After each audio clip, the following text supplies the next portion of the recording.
Hello, everyone, and welcome to Family Beltane. I am Josh Kirby, your host for our story time today.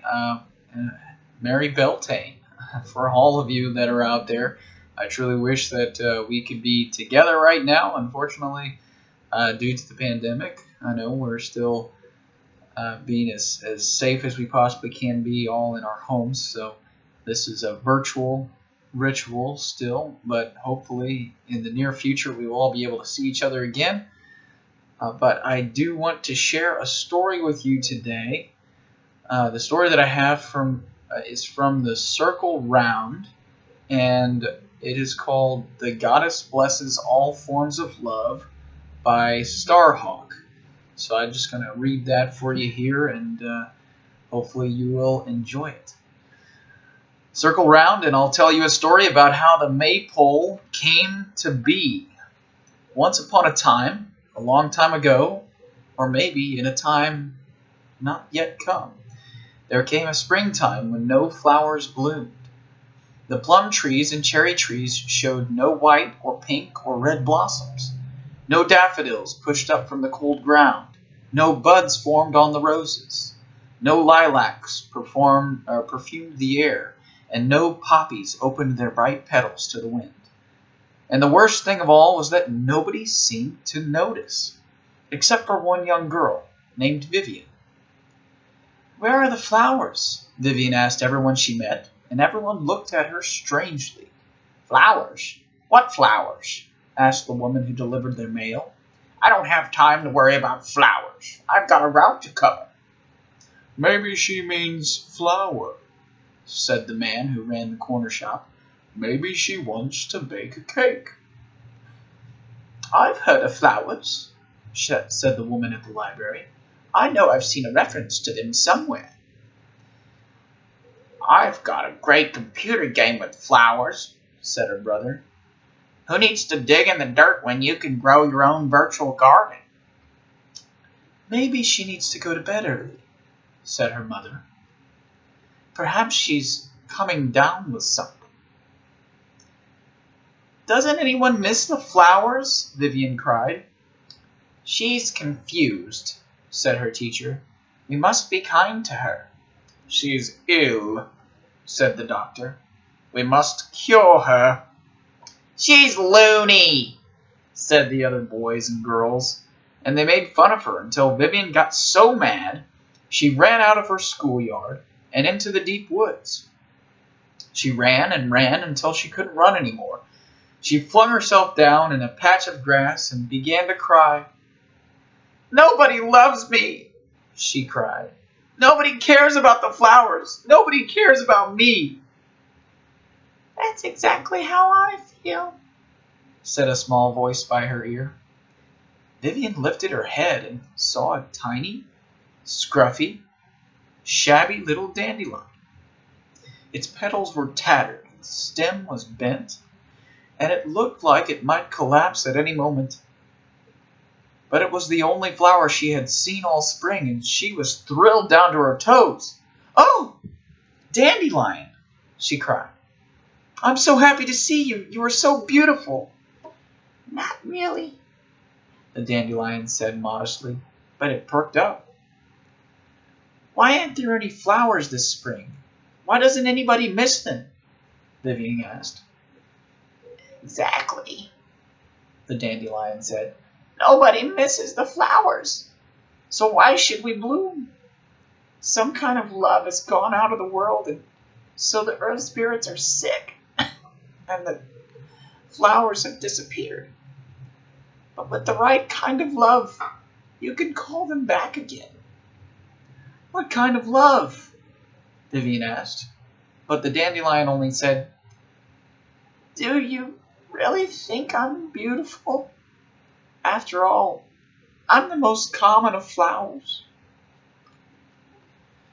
"I think you're gorgeous," Vivian said. The dandelion sighed. "Then I can die happy." It collapsed on the ground, and one by one its petals shriveled and faded. "Poor flower," Vivian mourned. You really were beautiful." But she sat up and dried her tears, for now she knew that if she could only find the right kind of love, she could bring the flowers back. Vivian dried her eyes and went home. "Oh, Vivian, I was so worried about you," cried her mother. "I was looking for you everywhere," said her father. "I was surfing the web trying to locate you," said her brother. "Do you love me?" Vivian asked. "Of course," said her parents. "I guess," said her brother. "Then help me bring the flowers back. Help me find the right kind of love." Her parents shrugged and raised their eyebrows, but they followed Vivian down into the town. Her brother rolled his eyes, but he came too. "She's distressed," said the teacher. "We must be patient with her." "She's disturbed," said the doctor. "We must humor her." And so they let Vivian form them all into a circle in the center of town. They held hands and closed their eyes, but nothing happened. "The circle isn't big enough," Vivian cried. "We need more kinds of love." "I'll go get my Uncle Donald and Uncle Rick," cried one of the girls. "They love each other." "Do you think their kind of love can bring the flowers back?" hooted one of the boys. "We need all kinds of love," Vivian said. "We don't know what kind of love is the right kind of love." "I'll go get my boyfriend," cried the older sister of one of Vivian's friends. "I'll get my mother's," said one of the boys. "They love each other and they love me too." "I love my job," said the woman who carried the mail, stepping into the circle. "I love bringing letters to people." "I love my neighborhood," said the grocer, taking her hand. "I love the trees," said an old woman who lived in the woods. "I love to read," said the librarian. "I love my garden," said a tall man carrying a spade. "I love my dog," said a very small boy.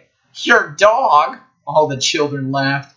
"You think your dog will bring back the flowers?" "My dog loves me better than any of you," the boy said, and he ran to go get him. The circle grew larger and larger. "It's still not big enough," Vivian cried. "No circle of love can ever be big enough to hold all forms of love," she heard a voice say. Holding her hand was a beautiful woman, her hair crowned with all the flowers of the spring, her eyes deep as wells, and dancing with light like the sparkling surface of a laughing stream. Her face was old and young at the same time, and it seemed to change before Vivian's eyes.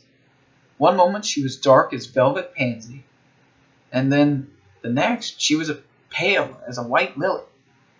She was young and fresh and smooth as a newly opened rose, and then ancient and wrinkled as a walnut. "Who are you?" Vivian asked. "I am the goddess," the woman said, "the Queen of May. You have called me back from the other world with your circle of love." "Then we did find the right kind of love after all!" Vivian cried joyfully. The May Queen smiled. "There is no right kind of love," she said. "The goddess blesses all forms of love. Whenever you join together in a circle with love and trust, you call me." "Then how do we bring the flowers back?" Vivian asked. "Here's what you must do," the May Queen said. She pointed to the center of the circle, where a tall pole stood. "My tree of life has become a dead stick, but you can bring it to life again. Make a circle of your arms, as if you were trying to hug the air." Vivian did, and found herself hugging a big silver ring. "That is my circle of rebirth. Tie it to the top of the tree and set the pole in the ground." She tossed her head, and from her hair shining ribbons of 100 colors fell to the ground. "And here are the ribbons of love. Tie each one to the ring of life, for each ribbon stands for a different kind of love, and without all of them, my circle is not whole. Here is the love parents have for their children, and here is the love you have for your best friend, and here is the passionate love two women can have for each other, And here is the love you have for your grandparents. And here is the love you have for a pet. And here is the love and passion a woman and a man may have between them. And here is the love you have for a friend that you fought with and then made up with. And here is wild, devoted love between men. And here is the love you have for a really great teacher. And here is the love you have for your sisters and brothers. And here is the love you have for your sisters and brothers while they're driving you crazy. And here is the love you have for your aunties and uncles. And here is the love for music and for art. And here is the love that generates children and calls new souls.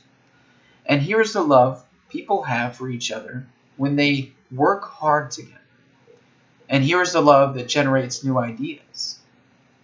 Take hold of my ribbons, dance around my tree, wrap the tree of life in love, and the flowers will bloom again. And so the people built a maypole and danced the maypole dance all through the day. And as they danced, white and pink blossoms popped up out of the plum trees and cherry trees. Daffodils pushed up from the ground, and buds formed on the roses. Lilacs perfumed the air, and poppies opened their bright petals to the wind. When the dance was over, the May Queen gathered all the children close to her. "I must leave you now," she said, "but the flowers will remain in all their different shapes and scents and colors to remind you to honor all forms of love. And because it was a child whose love brought me back, I will give you children 3 gifts that many kinds of love will come to you, each in the right time, that you will be able to say yes to the love that is right for you, that you will be free to say no to the love that is not right for you. For while all love is blessed, only you can know what kinds of love are right for you. And now I must leave you, but every year when you dance the maypole, I will be with you, whether you can see me or not. For in that way, I am just like love." And at that she disappeared. But the flowers remained through the whole summer. And ever after, when the spring came, the people danced the maypole dance with bright ribbons in honor of the flowers and all of the colors of love. The end. So I hope you all enjoyed that story. That was an excellent rendition of the reasoning for the maypole. And I wish you all blessed being, blessed love, and the right kind of love for all of you. And until we meet again, welcome home and blessed be. Josh Kirby from Oak Scouts and Oak Spirit Sanctuary, wishing you all the best Beltane you could possibly have.